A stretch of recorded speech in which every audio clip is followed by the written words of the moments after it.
오늘은 성경 66권 핵심 진리를 찾아서 중에서 마태복음을 공부하도록 하겠습니다. 자, 마태복음은 아시는 것처럼 세관은 즉 세리 출신인 마태가 기록한 성경으로서 마태복음이 왜 신약 성경 중에서 제일 앞에 나와 있느냐 하면은 마태복음이 구약 성경을 제일 인용을 많이 했습니다. 그래서 제일 앞에 나왔고, 그 다음에는 마태복음에서는 뭐를 강조하느냐면은 오신 예수님이 The Promised Messiah, 하나님의 약속된 메시아다. 그래서 구약 성경에서 약속된 그 메시아가 정말로 오신 분이 그분이 예수님이다. 그게 마태복음에 제일 많이 기록되어 있거든요. 제일 확실하고. 그래서 마태복음이 성경에 제일 앞에 나와 있습니다. 예수님이 구약의 약속된 메시아다 하는 걸 증명하기 위해서요.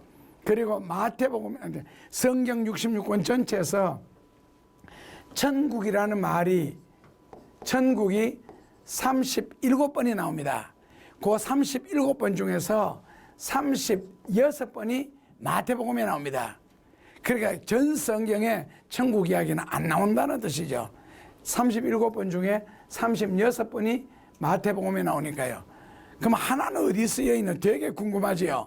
유리 하나. 그 어디 있느냐면은 디모데후서 4장 18절에 천국에 들어가도록 노력해라 하는, 그 천국에 들어가도록, 요 말 때문에 디모데후서 4장 8절에 있고, 마태복음 3에는 37번 중에 36번이 천국에 관한 복음인데, 왜 천국에 관한 복음이 마태복음에 집중되어 있느냐면은 마태복음은 유대인들을 위해서 기록을 했습니다. 그래서 유대인들의 내세 사상, 천국 사상 때문에 그렇고, 그리고 마가복음은 사복음서 중에 제일 짧잖아요. 마태복음은 28장, 누가복음은 24장, 요한복음은 21장 있는데 마가복음은 16장밖에 안 돼요. 왜냐하면 마가복음은 로마인들을 위해서 기록했거든, 기록을. 그래서 로마인들은 군인들이잖아요. 군인들은 긴 거 싫어. 짧고 간단하고 일목요연한 거. 그래서 마가복음이 그렇게 짧습니다. 그리고 이제 누가복음은 이방인들을 위해서 기록했고, 요한복음은 전 세계 사람들을 위해서 기록했습니다. 마태복음은 누구를 위해 기록했다고요? 유대인들입니다. 마태복음의 핵심 구절이 이 복음서에는요, 뽑으려고 하면 한이 없습니다. 굉장히 많은데 그 중에서 한 8, 9구절만 선택을 했습니다. 첫째로는 마태복음 5장 16절. 여기 보면은 너희 착한 행실을 인하여 하나님께 영광을 돌리게 하라. 그래서 마태복음 5장 13절에서 14절에 보면은 빛과 소금 이야기가 나옵니다. 하나님의 자녀의 삶은 빛과 소금이다. 그래서 결론에 가서 너희의 착한 행실을 보고, 그 너희는 하나님의 자녀들이 빛과 소금 역할을 하는 것을 보고 믿지 않는 자들이 하나님께 영광을 돌리게 하라, 이렇게 나옵니다. 그래서 성도가, 신자가 신앙생활을 어떻게 해야 되는지 그 부분에 대해서 아마 주장해 놓은 것, 강조해 놓은 것 같습니다. 너희의 착한 행실. 자, 그렇다면 하나님이 우리를 부르신 목적, 하나님이 우리를이 아니고 여러분들, 즉 이거 광념이라 그러는 말은, 광념, 빛광자 소금념자. 자, 광념의 역할을 통해서 하나님께 영광을 불신자들이 돌리게 해라. 불신자들이 돌리게 해라. 그렇다면 결국 우리가 하나님께 영광을 돌리는 방법은 열매, 삶을 통해서 돌려야 되는데, 하나님이 나를 부르신 목적, 하나님이 내가 누구예요? 나를 콜링하신 목적이 뭐냐, 부르신 목적이 했을 때, 첫째로는 창세기 1장 28절에 복을 주시기 위하여. 하나님이 우리를 왜 부르셨다고요? 우리를 부르신 후에 그 다음에 창세기에서 가장 많이 강조하는 게 보시기에 좋았더라. 그렇다면 과연 누구 보고도 보시기에 좋았더라 하시겠느냐? 보시기에 좋았더라. 뭐를 주시려고? 복을 주시려고. 보시기에 좋았더라. 그러니까 하나님이 나를 보시기에 지금도 좋았다 할 것인가? 그러니까 처음에 응애하고 태어날 때 있잖아요. 다 기뻐하잖아요. 그런데 한 7살, 8살 되었을 때도 과연 보시기에 좋았더라. 그러니까 이거는 미운 7살 아니고 죽이고 싶은 7살인데 그래도 보시기에 좋았더라. 그리고 한 15살, 20살 이렇게 되는데도 과연 하나님이 나를 보시기에 좋았더라라고 지금도 할 것인가? 아셨죠? 보시기에 좋았더라. 자, 그 다음에 둘째로는 이사야서 43장 7절에 하나님은 하나님의 영광을 위하여 우리를 부르셨다. 영광을 위하여. 그 다음에 43장 21절에 찬송을 부르게 하시려고. 이제 요 말은 같습니다. 영광이나 찬송이나. 마지막으로 하나님이 우리를 부르신 목적은 에베소서 2장 10절에 선한 일을 많이 하라고. 선한 일, 선한 사업, 선한 일을 많이 하려고 하는데 선한 일이 무엇이냐? 아주 구체적으로 말하면 다른 사람들을 만났을 때 미소 지어주는 거, 웃어주는 거, 그리고 밝은, 그리고 위로, 격려, 선한 말 해주는 거, 좋은 말 해주는 거, 감사하는 언어, 이게 선한 일이고, 그 다음에는 이제 선한 행동, 선한 행실을 통하여 안 믿는 사람들이 봐도 아, 참 예수 믿는 사람 멋있다. 그게 선한 일이 되겠고, 그 다음에 여러분들이 하는 일이 잘 되고 자식들이 잘 됨을 통하여 안 믿는 사람들이 야, 예수 믿고 복 받았다. 이게 바로 하나님께 영광을 돌리는 거거든요. 그래서 하나님이 우리에게 복을 주셔야 되고, 사람이라는 존재는 하나님의 복을 받지 못하고는 살지 못하게 되어 있습니다. 원래 하나님이 지었기 때문에. 그래서 이 선한 사업을 위해서는 뭐를 받아야 된다고요? 복을 받으셔야 됩니다. 그래서 자녀가 아버지에게 복을 주시옵소서 하는 것은 하나님의 영광을 위하여 구하는 것이기 때문에 지극히 당연한 겁니다. 그러니까 교회의 다니는 이유나 성경 진리를 제대로 이해를 하지 못하고 수박 겉핥기식이 그런 식으로 성경을 이해하거나 배운 사람은 하나님 앞에 물질을 가지고 기도하는 것이 되게 유치하다, 어린이스럽다라고 생각할지 모르겠지만은 그 물질 구하는 그 기도가 유치하다라고 생각하는 그 생각과 그 믿음 자체가 유치한 겁니다. 그러니까 아직도 제대로 성경을 이해를 못했고, 아니 전혀 이해를 못했고, 그리고 신앙이 없어서 그렇습니다. 그것이 유치한 것이 아니고 뭐라고요? 굉장히 고급스러운 겁니다. 그래서 주여 나에게 축복해 주소서. 왜요? 하나님의 영광을 위하여. 내 자녀들을 잘되게 하여 주옵소서. 왜요? 하나님의 영광을 위하여. 내가 하는 일이 형통하게 하소서. 하나님의 영광을 위하여. 그래서 마태복음의 첫 번째 핵심 구절, 하나님의 영광을 위하여입니다.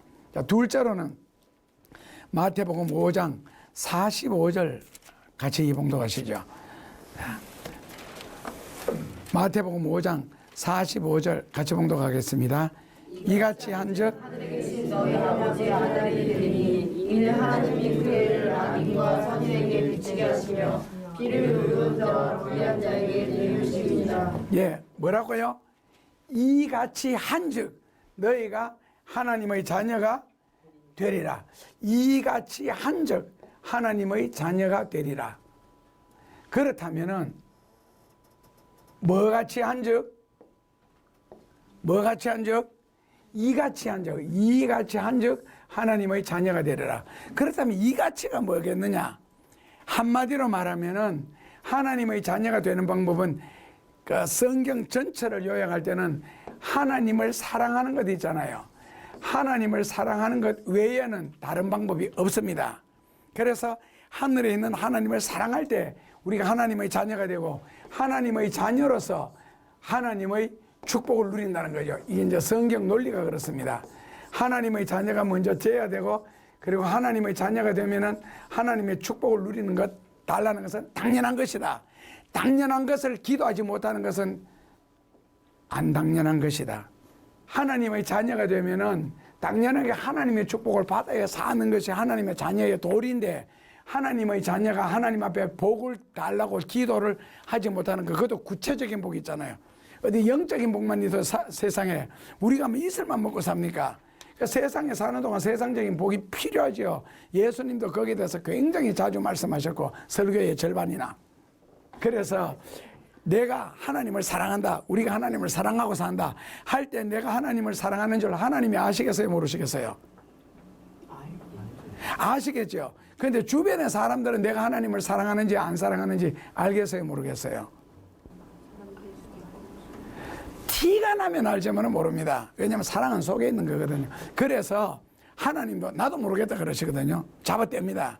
그래서 너가 진짜 나를 사랑한다면 나를 사랑하는 모습을 보여라 해서 구체적으로 제시했습니다. 그가 하는 모습을 보고 너가 나를 사랑하는 줄 알게 해서 첫째로는 이거 이제 요한복음 13장 34절에도 35절 34절에도 나오고 마태복음 22장 36절 7절에 나오는데 사람 사랑해라.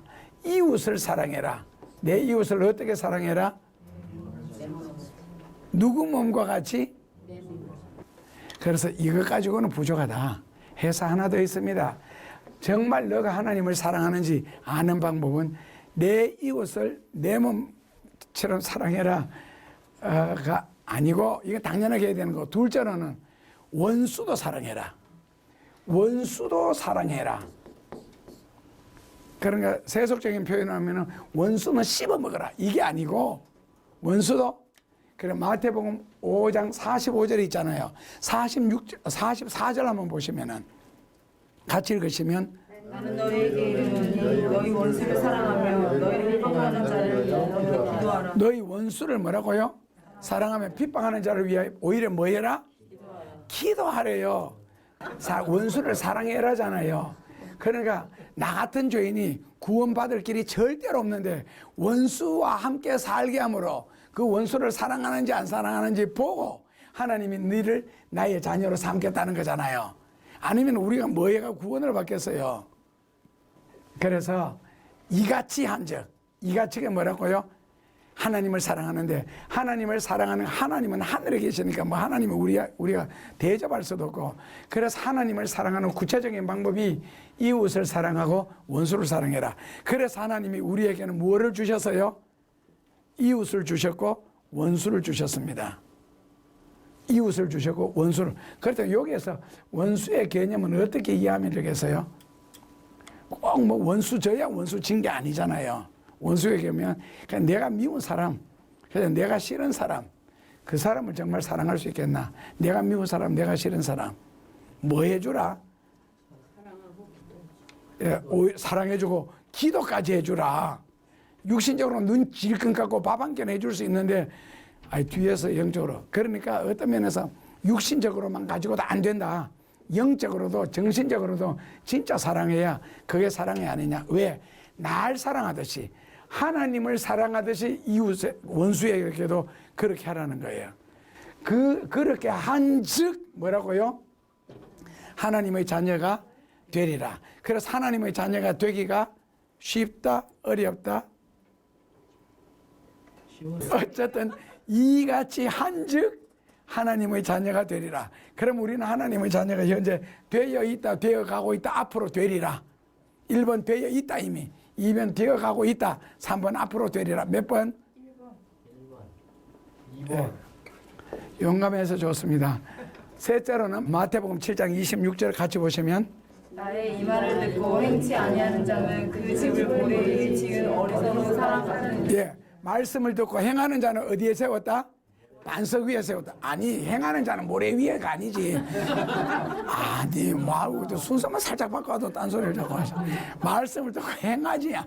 그 말씀을 듣고 행하는 자는 모래 위에 짓고 말씀을 듣고 행치 않는 자는 반석 위에 짓네.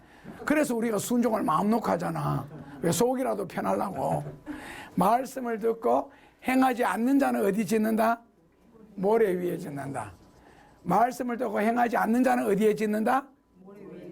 여태 또 다 걸려들어가 반석 위라고 할 줄 알았는데 말씀을 듣고 행하는 자는 반석 위에 짓는다.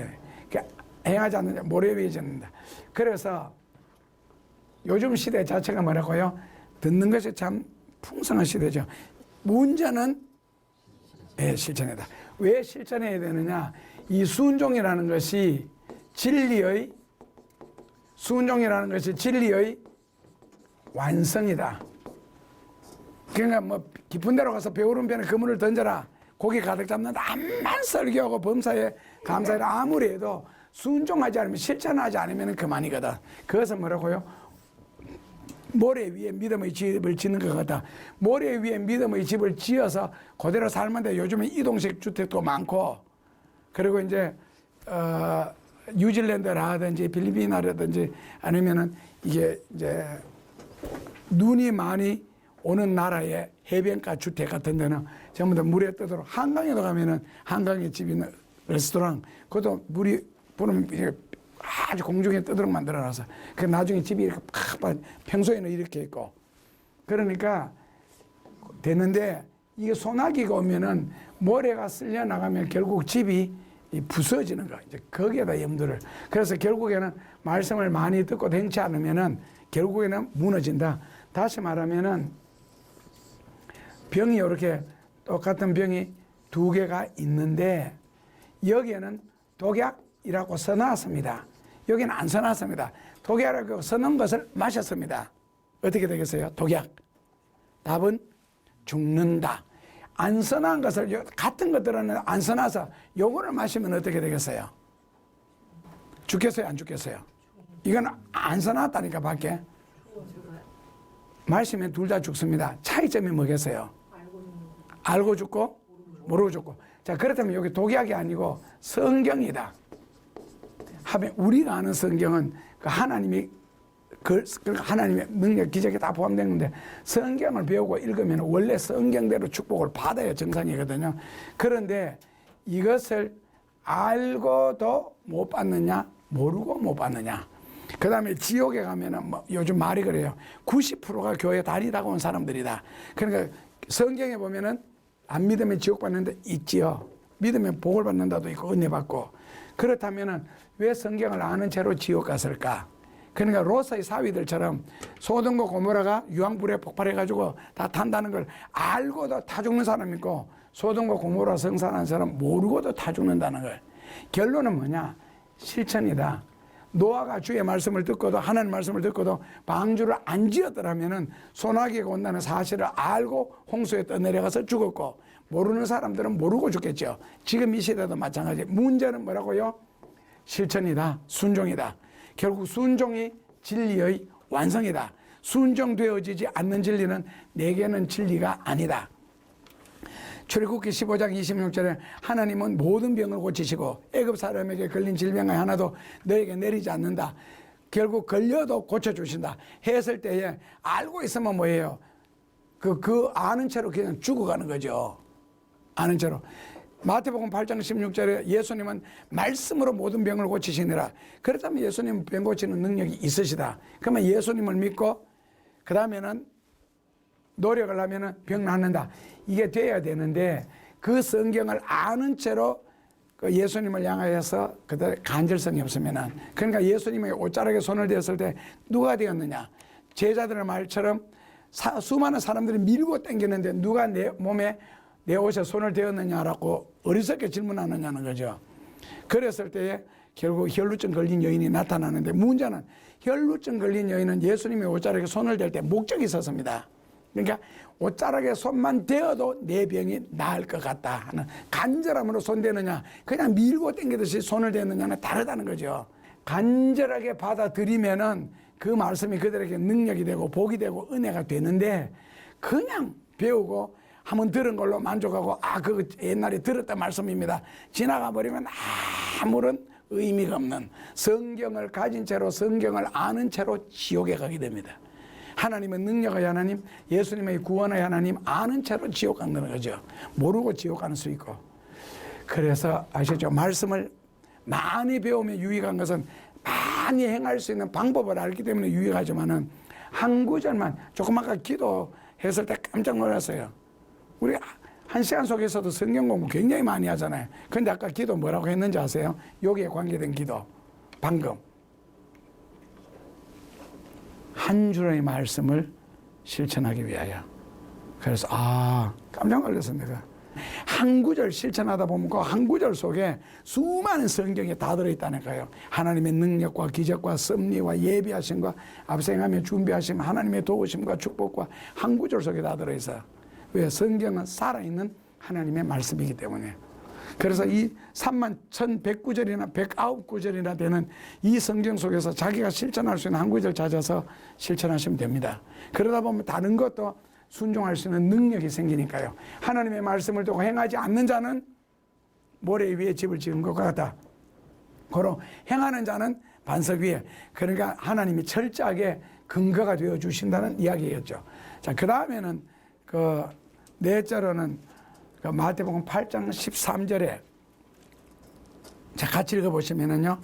예수께서 베드로에게 이르시되 가라 내 믿은 대로 될지어다. 너 믿은 대로 될지어다. 그 믿은 대로 될지어다. 영어 성경에 보면은 참 재밌는 표현이 있습니다.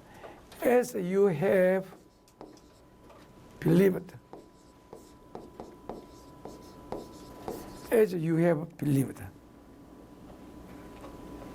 뭐예요? As you have believed.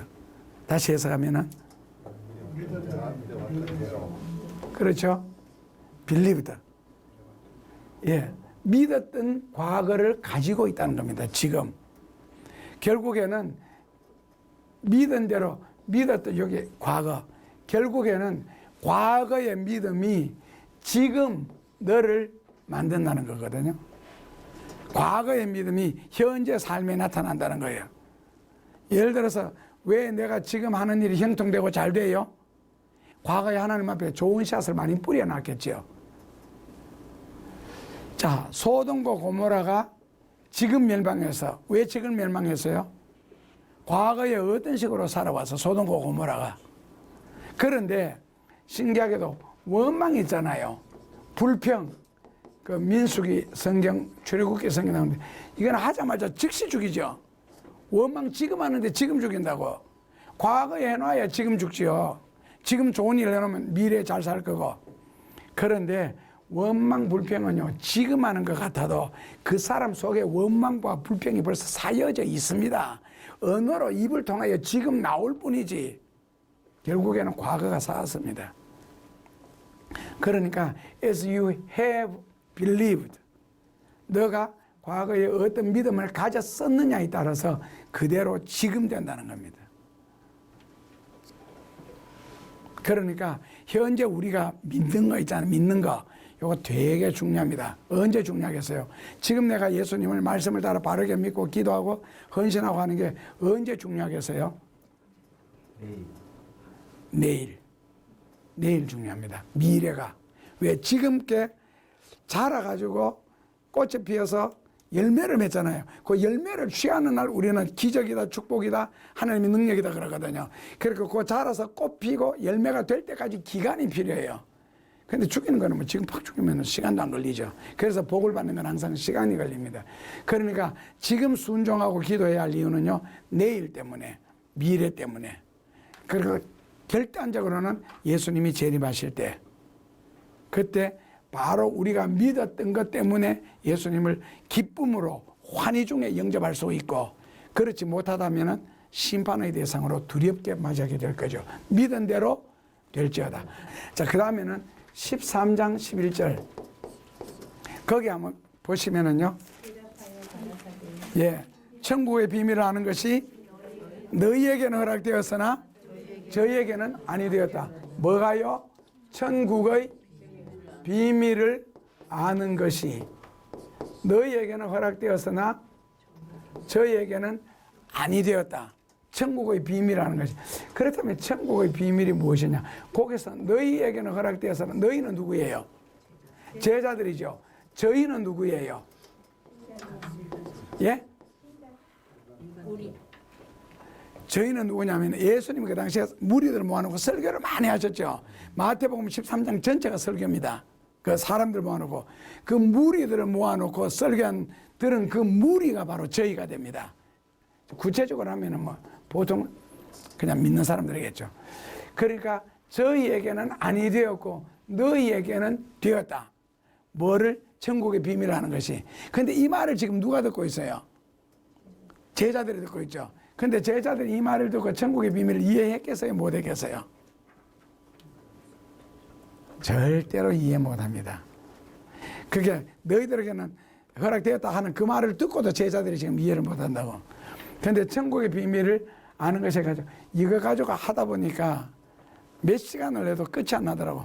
굉장히 신약 성경의 핵심 중에 하나고 천국이라는 단어가 전 성경에 몇 번 나온다고요? 37번. 그 중에서 마태복음에서만 몇 번 나온다고요? 자, 36번. 그게 마태복음의 핵심이죠. 어떤 면에서. 그렇다면 핵심의 비밀을 아는 것이 이 말이거든요.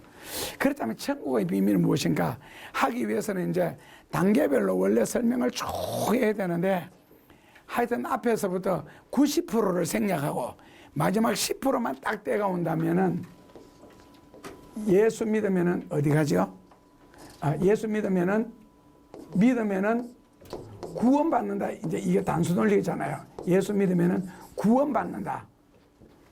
그렇다면은 구원받는 것은 어디에 들어가요? 천국에 들어가죠. 그러니까 구원은 간단하잖아요. 주의 이름을 부르기만 하면 되니까.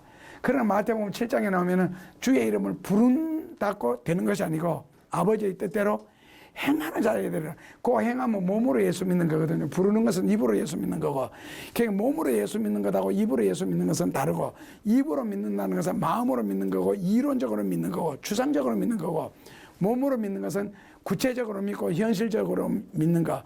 하나님의 축복은 추상적으로 이론적으로 임하는 것이 아니고 현실적으로 세상적으로 구체적으로 임하거든. 하나님의 뜻을 행하는 것도 말로 행하는 것이 아니고 몸에 가야 되죠. 그래서 근본적인 신앙의 차이가 있습니다. 굉장히 다릅니다. 그 다음에 우리가 공부할 것은 13장 19절입니다. 13장 19절을 여섯 번째. 13장 19절인데 여기에 보면은 자 13장 19절 한번 읽어볼까요? 깨닫지 못할 때는 약한 자가 와서 그 마음에 뿌리운 것을 빼앗나니 이는 독실하여 뿌리운 자요.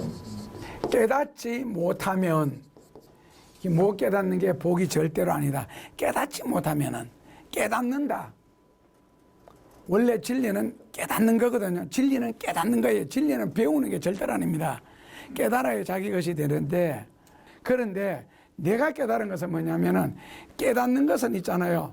자기에게 꼭 필요할 때 깨달아져요. 평소에요. 절대로 안 깨달아집니다. 깨달으면 자기가 절실할 때 깨달아지지. 그래서 하나님의 말씀을 듣고, 그러니까 예수님의 제자들에게 아무리 설명해도 못 깨닫고, 그러니까 자기가 뭐라고요? 절실해야. 그래야 진리는 마음에 와닿습니다. 깨달아집니다. 아셨죠? 그래서 깨닫지 못하는 것은 뭐라고요? 진리는 또 독특하고 신기해가지고 마귀가 와서 주워먹습니다. 그럼 마귀는 그거 가지고 이제 우리를 시험하는 거예요. 말씀을 못 깨달았을 때. 그러니까 오히려 시험거리가 된다 하는 겁니다. 자, 그 다음에는 15장 14절입니다. 그 다음에는 15장 14절요.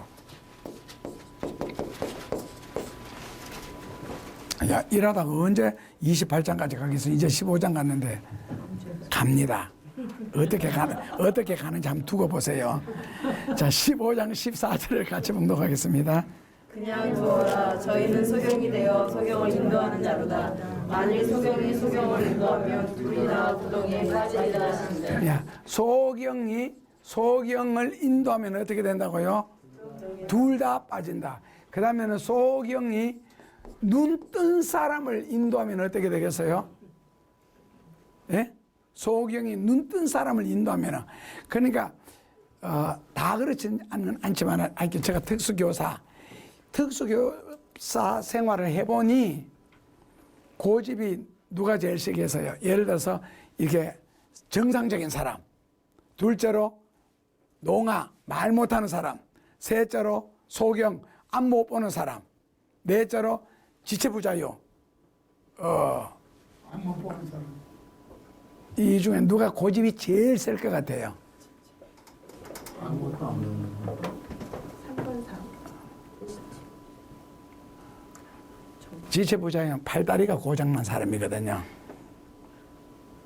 누가 제일 셀 것 같아요? 고집이 누가 제일 셀 것 같아요?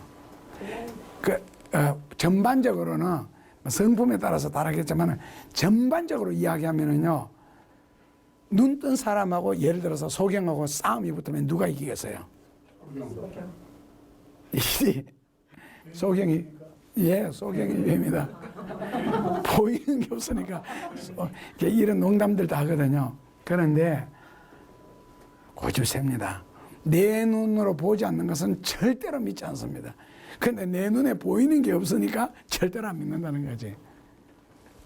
손으로 이제 확인하고 그러겠죠. 다 그런 것은 아니고, 자, 눈 뜬 사람이 딱 보는데 저거는 절대로 아니야. 그럴 때 맞다라고 우겨, 계속 우겨. 그래서 세상에서 제일 무서운 사람이 누구냐? 무지한 사람과 고집 피우는 사람은요, 갈불 길이 없습니다. 감당 자체가 안 됩니다. 실컷 설명해 놓으면 뭐라고요? 아이라카이. 롯데 빌딩에 대해서 아무리 설명하면 뭡니까? 그거 뭐이다. 그럼 딱 듣고 마지막에 내리는 결론이 그런 게 어딨노? 뭐, 그 건물 속에 바다가 들어있다. 온갖 바다 고기들이 다 들어있다. 실컷 듣고 뭐라고? 그런 게 어딨노? 그러면 대화 끝나버려서 더 이상 진행이 안 돼. 그런 게 어딨노? 그리고 아니라 카이. 이 고집 있잖아요. 갈불. 해결이 안 되는 사람. 그래서 소경이 눈 뜬 사람을 인도하면은 문제가 많이 생기겠죠. 그 다음에는요, 눈 뜬 사람이 소경을 인도하면, 눈 뜬 사람이 소경을 인도하면, 그 다음에는 눈 뜬 사람이 눈 뜬 사람을 인도하면, 4번, 눈 뜬 사람이 눈 뜬 사람을 인도하면 어떻게 되겠어요? 예? 배가 산으로 올라가겠다. 배가 산으로 올라가는 경우 있죠. 왜? 수준이 비슷하니까. 그런데 앞에 눈 뜬 사람이 탁월하면요, 뒤에서는 따라가게 되어 있습니다. 뒤에 눈 뜬 사람이 탁월하면요, 그 소경이 눈 뜬 사람하고 인도하는 거 똑같이 뒤에서 가르치려고 하겠죠. 인도자를. 그 다음에 눈 뜬 사람이 소경을 인도하는 게 가장 이상적입니다. 그냥 따라가면 되는데, 가장 간단한데. 자, 그 다음에는, 예, 26장 19절, 펄쩍대서 마지막 구절입니다. 바로 진도 나가잖아요. 26장 39절. 이건 해석할 것도 없습니다. 또 감사하게도. 26장 아버지의 내 뜻대로 마옵시고 아버지의 뜻대로 하옵소서, 그거거든요. 그 무슨 뜻이냐? 기도의 본질입니다. 내 뜻대로 말고 아버지 뜻대로 하옵소서. 내 뜻대로 말고, 그게 기도의 본질이라니까요. 그래서 우리가 실컷 기도하고도 내 뜻대로 말고 아버지 뜻대로 하옵소서. 이렇게 하든지 않으면은 주기도문으로 끝나면 됩니다. 가장 이상적인 기도입니다.